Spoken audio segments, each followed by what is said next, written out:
President Trump attempted to fire Fed Governor Lisa Cook. And as we enter into September, many are speculating that this action would potentially drive up bond yields and mortgage rates. However, we're seeing something a little different. Actually, to our surprise, mortgage rates have hit a year-to-date low. Maybe not as low as some of you have been wanting and waiting for, but we're going to talk more about that in this month's episode of our market updates. Let's go.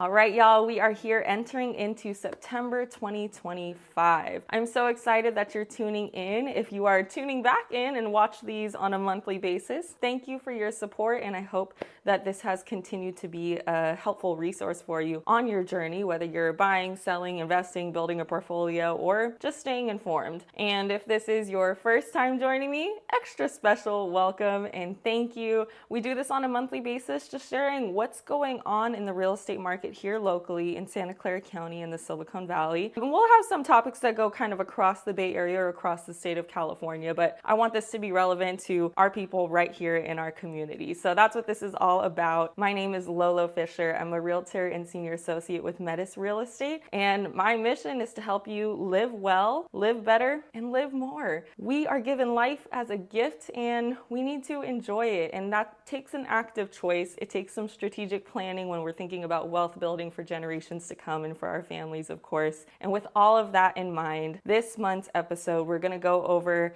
the statistics that we're seeing in Santa Clara County, because the market has been wavering a bit more than we were expecting in this season. And as we enter into fall, we are seeing some things warm up that we weren't expecting to warm up this season. So hopefully we get some cool down from the summer. This day right now in San Jose, it's pretty hot as I'm recording this, so you might see the glow. I like to call it the glow, right? Okay, just give me some space here. I prefer the glow over the sweat, all right? But my point is, as it warms up in the summer still, we're waiting for that cool down as we head into fall. September officially marks fall. Later September, but still, I'm claiming it's fall, y'all. I'm ready to go ahead and get the decorations and everything. We'll talk about some hot topics outside of those mortgage rates as well, including that it is officially football season, and we are hoping for a Niners win. So hope I didn't turn any of y'all off as I go through that, but let's jump right into it and I'll stop chit-chatting. All right, diving into the stats for Santa Clara County.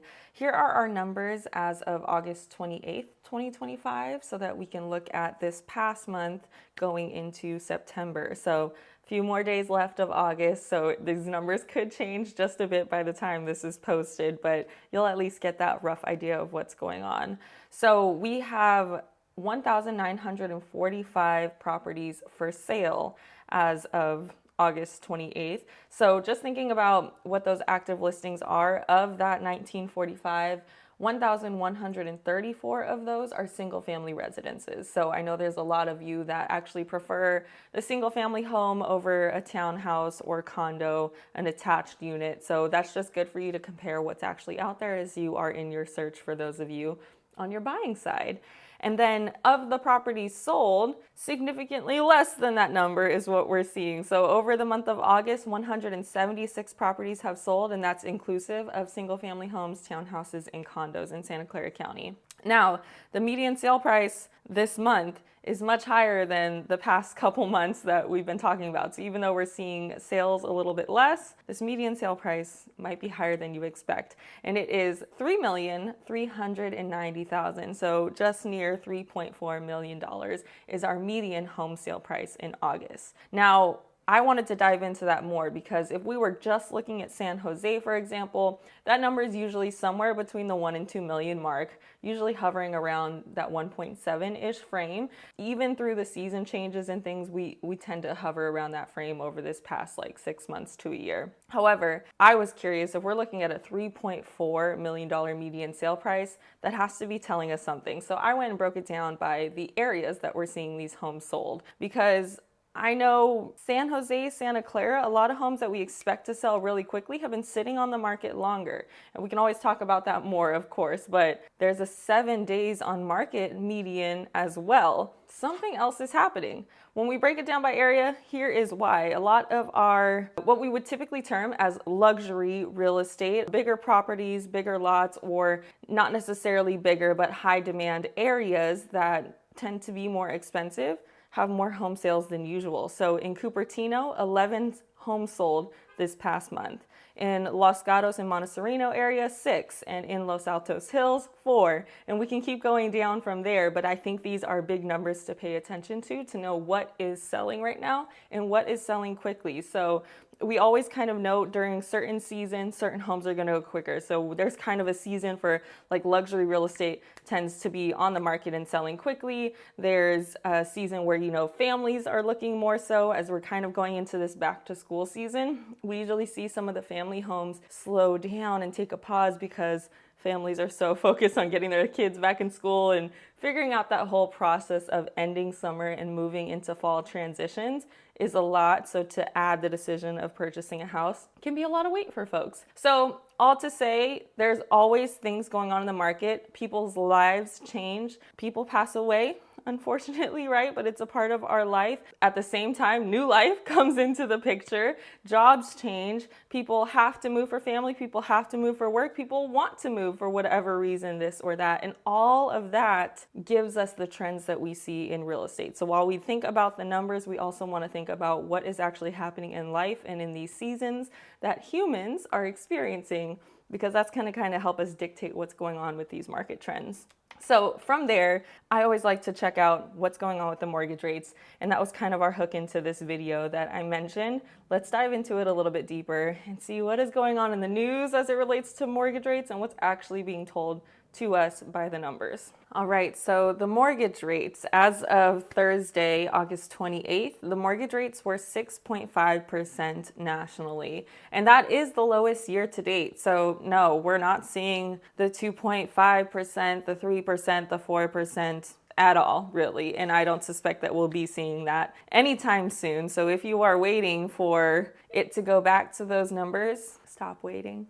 The best thing I can say. Stop waiting, get strategic, and make your plan. Your home and you purchasing a home, if you are on the buy side, should not be dependent upon waiting for rates to drop to a level that they have not seen in years.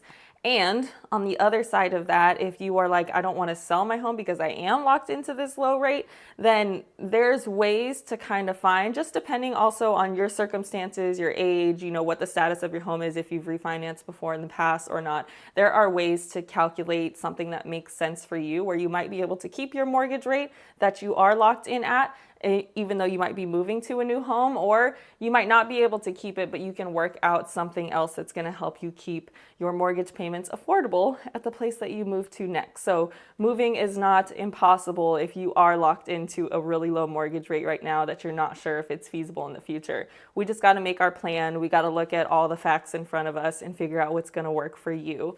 If the time is right in the season of your life, we'll make the time align as well with the market trends in front of us. So going back to that though, I'm not a politician, definitely not, but it's important to stay up to date with what's going on in our political world, in the economy, and how that's affecting our real estate market trends as well. Because at the end of the day, real estate is a huge asset that is used as a resource for plug and play in building finances and building generational wealth and so on. So what we're seeing kind of and what's been happening in the news, in politics, is, that President Trump wants low energy costs and he wants low mortgage rates so that people really won't be affected or concerned so much about the higher tariff rates. And as we're seeing these things, kind of like two of them are working, one's not so much. Mortgage rates are coming down a bit, but we're not seeing a gigantic shift, even with kind of this move or attempt to fire different people in the Fed governor's range. So like I said, I'm not a politician, I won't go too deep, but I would just encourage you to stay up to date with what's going on with that. If there is a particular rate that that you are looking for or waiting for, but don't wait to get pre-approved. So if you're really not sure what your numbers are, just get pre-approved on the buy side if you're on the market so that you know what you have to work with and you can make that plan if there is a number you need to reach before you enter the market officially. And if you're selling, let's talk. We'll figure out how to get you in or out of those locked in rates that you've been used to for the past few years. Next up, and this is kind of a fun one for me because I think there's a lot of trends and conversations, especially as someone who's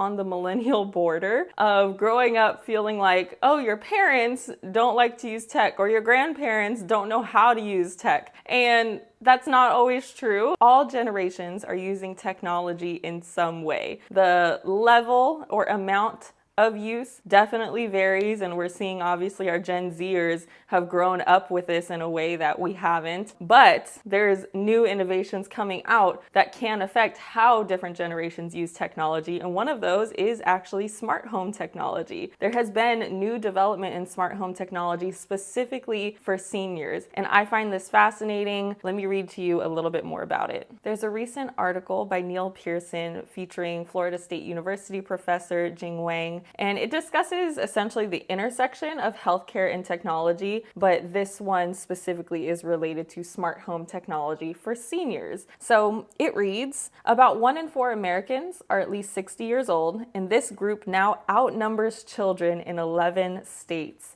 and in nearly half of all U.S. counties. Technological advancements are needed to serve a senior population that overwhelmingly prefers to age in place. This is something to note, especially as it affects our real estate market. Seniors are preferring to age in place, all right? Whether a client needs technology for life-saving reasons or mere convenience, the proceeds from a reverse mortgage can help borrowers who wish to retrofit their current home or purchase a new one. Housing Wire's Reverse Mortgage Daily spoke with Dr. Gina Wang, the Dean of the Florida State University College of Nursing. Along with her workforce development efforts in nursing, her research efforts are focused on the use of mobile and connected technologies to improve patient outcomes. Now, this is where I'm going to jump to the point and paraphrase or synthesize a bit for you. New smart home technologies essentially are falling into 3 categories to help seniors age in place: safety, independence, and connection. 3 really good ones. So some of the examples listed in the article that are being talked about include hands-free control of lights, temperatures, security, and so on. Medication reminders and things that help proactively prepare seniors to take their medication and stay up to date on what their day-to-day living expectations are. And then, of course, facilitating communication with loved ones, especially in emergency situations. Some of the ones still being developed that I find really fascinating, I'm excited to see, include remote monitoring by caregivers, but doing so in a way that doesn't invade privacy or feel overly hovering for seniors who want to live independent lifestyles. And then there's also listed some of the things that we're a little bit more aware of that are normal in our everyday to-day life regardless of age, like video doorbells, using the Alexa or Google Home devices to help communicate things, automated lighting, smart speakers, smart medication dispensers, and so on. Now, my thought and question around this, and part of why it excites me too, is I know we have communities all across the nation, of course, but we have communities right here in our county that are dedicated to ages 55 and up. And there's people who always want to buy there, who want to live there, and then they see that there's kind of that age restriction and they're like, dang it! And they're like the Villages, for example. If you are familiar or have been to the Villages in San Jose, it's a beautiful community. There's a pretty high HOA, but it's for good reason because a lot of services are integrated into the community right where you live. So for folks wanting to age in place, it's really a great choice. We actually, this wasn't even planned, but we actually have a property coming soon in the Villages area. So if that's a place you are interested in for yourself or for family members, please let me know and we can talk more. I almost forgot about that as I was recording this, and I'm glad I remembered it because it might have been for somebody. You might be watching done this on purpose. It might be just the right time for things to align. Anyways, going on to our next topic, a controversial and bit of a hot topic in the Silicon Valley right now is ADUs. We've seen a lot of changes around laws for ADUs over the last couple years especially, and there's one in particular that has people asking a lot of questions. Here's one of the most recent changes. Assembly Bill 1033 has now made it that property owners can sell ADUs, accessory dwelling units, as standalone condominium style units. Meaning, if you have the house and you have an ADU, you can sell just that ADU. There are some stipulations on how this can happen and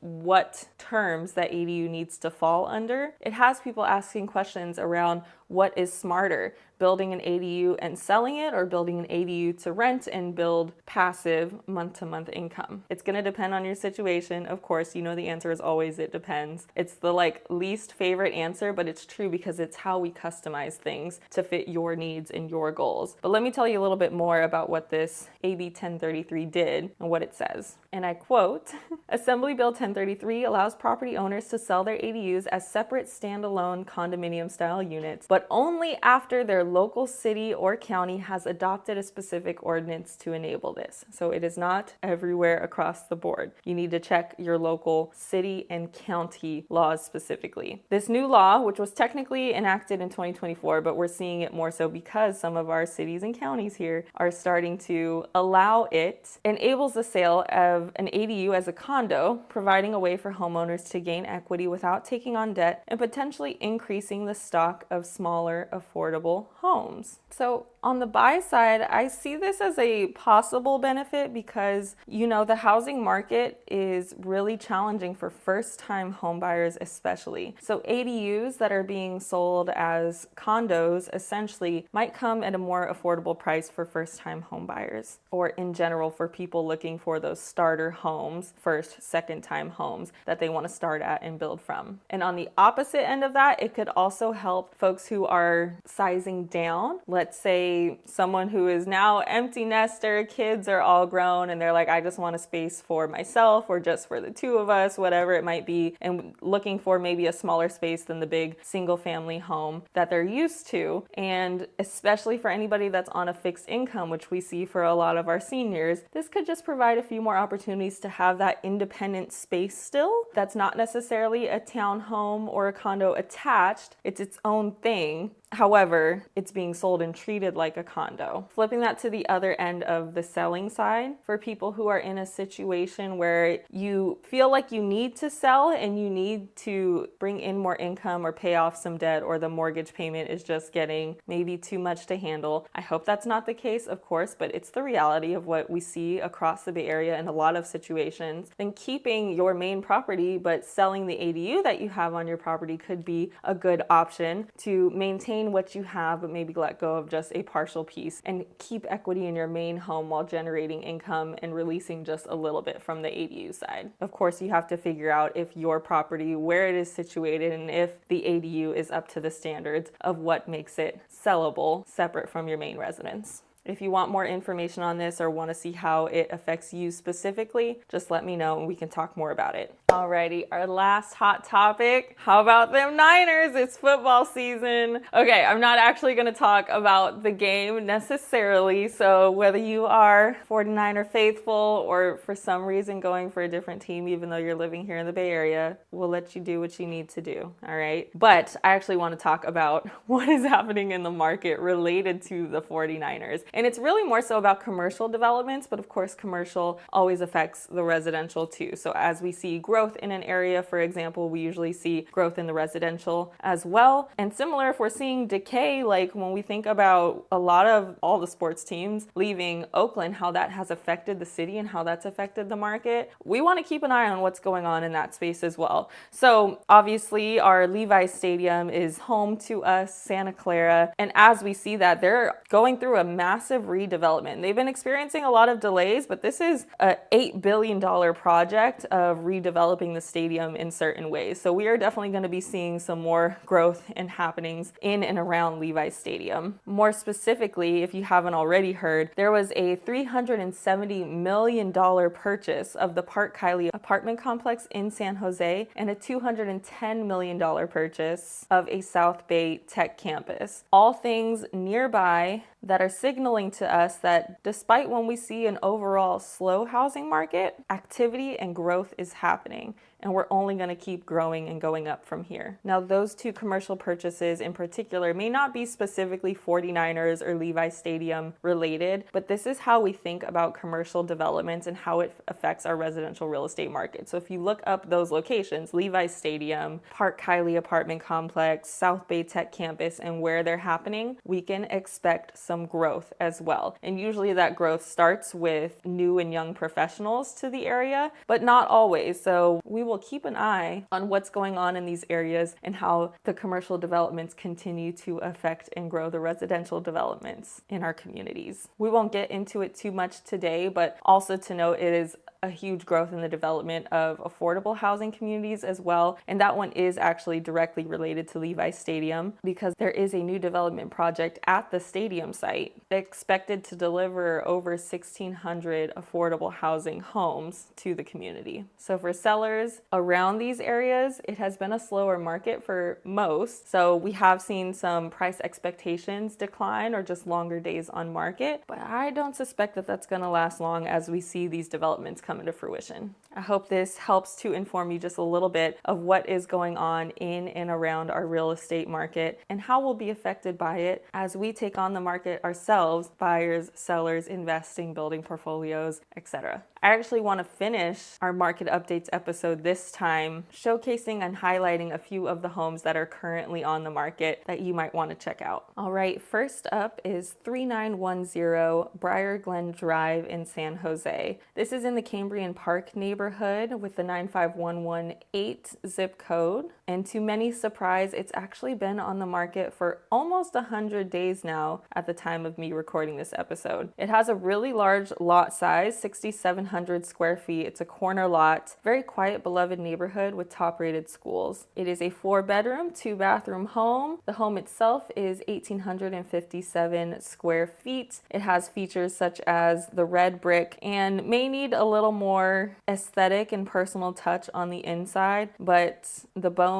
and overall maintenance and care of this home is fantastic. At the moment, it is listed at $1.75 million. For all the homes that I am sharing and highlighting, I'll include some links in the description for you to learn more. And of course, any of the homes here in the Bay Area that are listed for sale, if you want to schedule a private showing for, just let me know and we'll set it up. Next up, if you're looking for a home under $1 million with a prime location nearby to pretty much everything, then this one might be for you. It's 748 North 10th Street, Unit 3, with a 95112 zip code. It's listed at $935,000 for a 2-bedroom, 2.5-bathroom townhome of 1,241 square feet. It is the first time this property is coming on the market since its original owner, and I think one of the real highlights is that it has an incredibly low HOA. So we're seeing HOAs rise across the board in most communities, but this one has stayed relatively low at just $267 a month. In terms of location, it is practically downtown San Jose, but adjacent to Japantown, so it's actually a really quiet pocket featuring its own park-like greenbelt, barbecue area, and private balcony. Next featured home is for those of you looking for land. So if you want the big house and acreage, pay attention to this one. It's 2525 Bridle Path Drive in Gilroy. We're looking at the 95020 zip code, and this home is not just a large home, 5 bedrooms, 4.5 baths, over 4,000 square feet,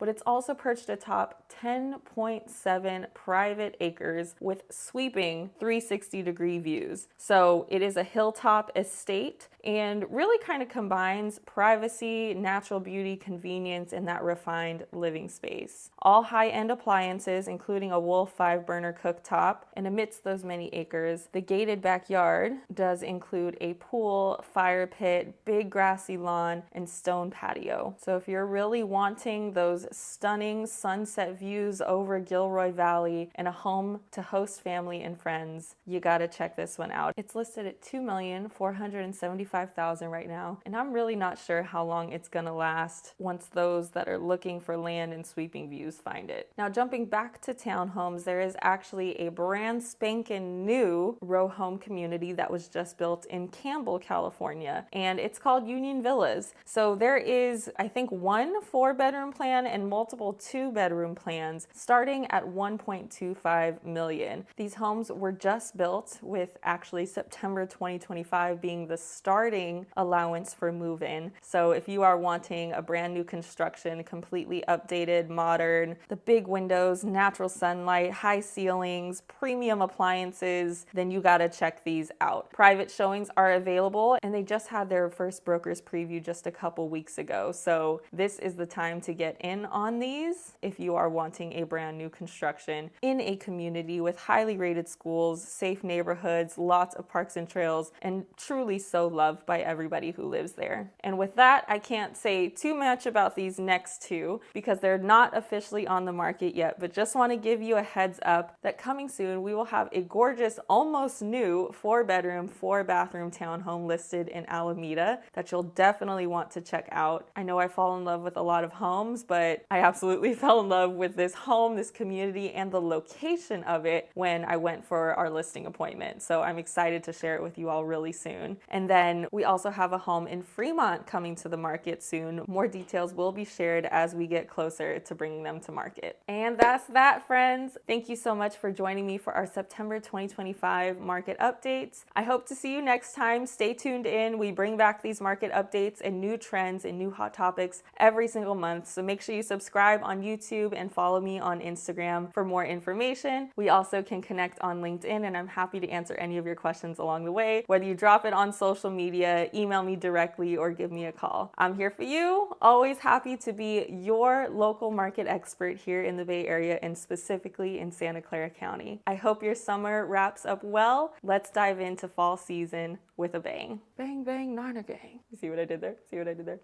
Okay, bye.